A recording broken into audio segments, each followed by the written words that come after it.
special guest is the Hartford Courant's Amore, the award-winning writer for them and new author of this brand new book, A Franchise on the Rise, the first 20 years of the New York Yankees. And Dom, welcome to the show. Good to have you here. Thanks, John. Nice to be here. So let's talk about this book. What's so significant about the first 20 years of this franchise that went on to win 27 World Series titles? Well, you know, it was before they won any of those titles. This actually concludes with the first championship in 1923, and it kind of seems hard to believe, but the Yankees were essentially like the early Mets. They were kind of hapless on the field.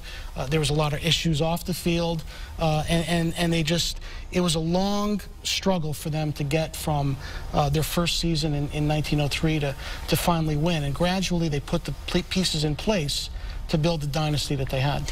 What made you want to take this challenge on? Well, you know, I've always been fascinated with the so-called dead ball era of baseball before Babe Ruth, 1920. When I was young, I read a book called The Glory of Their Times. You've probably read it. It's an oral history of players of that era.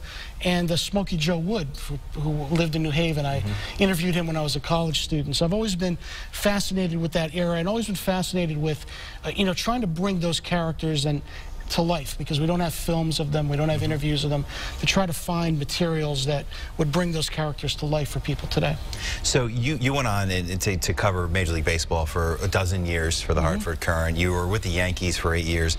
Now, when you watch this team this year, the Yankees, off to kind of a rough start to the season, what do you make of the struggles early on for the Yankees? Well, of course, the rough start's kind of exacerbated by the fact that the Red Sox are off to such a red-hot start. You know, games like yesterday, I think you kind of write off. I mean, 14-1, no pitching, no hitting. It's going to happen. I think the Yankees right now are a lineup constructed on what they call today the true result. A home run, a strikeout, or a walk. And when you're constructed that way, sometimes you lose the concept of situational hitting. You know, getting a fly ball with a runner at third, you know, pushing a run across when you really need it. And that's going to be something to watch with them, I think, throughout the year. I think they're going to win their share of games 15-1, but in those close games, the one-run games, the extra inning games, can they manufacture a run when they need it?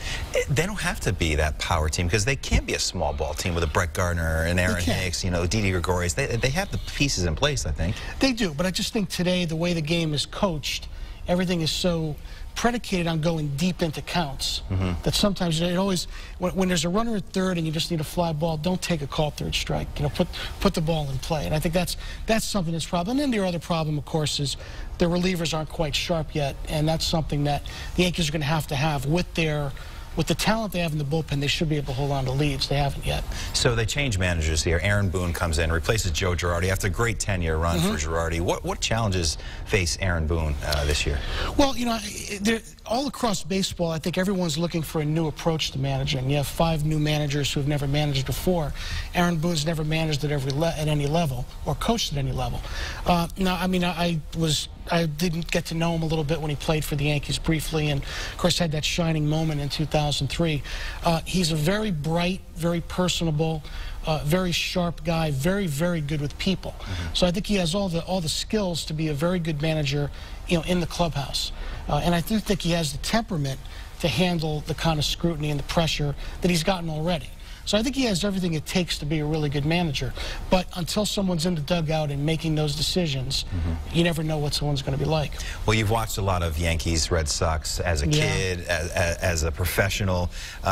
Tell me about this Red Sox opponent tonight, and maybe one of your favorite stories of this Yankees-Red Sox rivalry.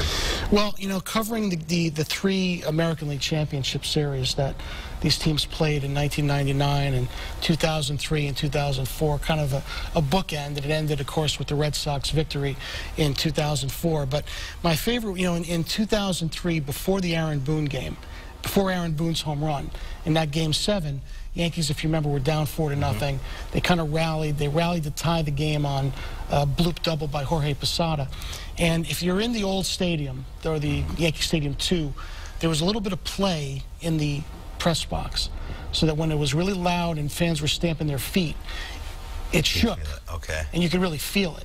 And only a handful of times did it get that loud, but that was the loudest the stadium ever got, and I was really worried that the whole thing was going to collapse.